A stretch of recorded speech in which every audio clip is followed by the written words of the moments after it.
যে দেশে ইসলাম কায়েম হবে এদেশের মানুষেরা মায়েরা আনন্দের সাথেই সেদিন তারা ইজ্জতের জন্য তাদের সম্মানের মর্যাদার পোশাক পরিধান করবেন।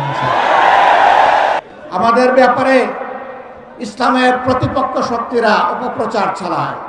জামাতে ইসলামী ক্ষমতায় গেলে মহিলাদেরকে ঘর থেকে বের হতে দিবে না, আর যদি দেও আস্তে করে এনে জোর করে একটা বোরকা পরাই দেবে।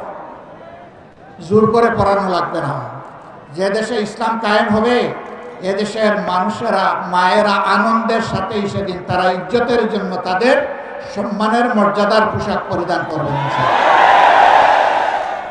তারপরেও কোনো মা কোনো বোন যদি এই পোশাকের বাইরে থাকেন, আমরা তাদেরকে কথা দিচ্ছি, নিশ্চয়তা দিচ্ছি, কারো উপর জোর খাটানো হবে না। কারণ এদেশে শুধু মুসলমানরা বসবাস করে না, অন্যান্য ধর্মের লোকেরাও বসবাস করে। তারা তো আমাদের ধর্ম যেহেতু গ্রহণ করেনি, তাদের জন্য ইসলামের প্রেসক্রাইব করা পর্দাও তাদের জন্য প্রযোজ্য নয়। তারা যদি ইসলামের সৌন্দর্যে অভিভূত হয়ে ইসলাম কবুল করে সেটা ভিন্ন কথা। তাদেরকে ইসলাম গ্রহণ করতেও কাউকেই বাধ্য করা হবে না।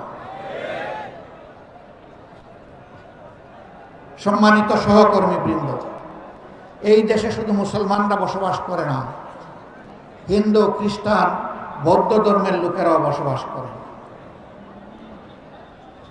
আমরা এমন একটি দেশ চাই যে দেশে মসজিদও পাহারা দেওয়ার প্রয়োজন হবে না, মন্দির এবং মঠ পাহারা দেওয়ার দরকার হবে, গির্জা পাহারা দেওয়া লাগবে না। সকল ধর্মের লোকেরা তাদের আপন আপন ধর্ম তাদের মতো করে শান্তিতে নিরাপত্তার সাথে তারা পালন করবে।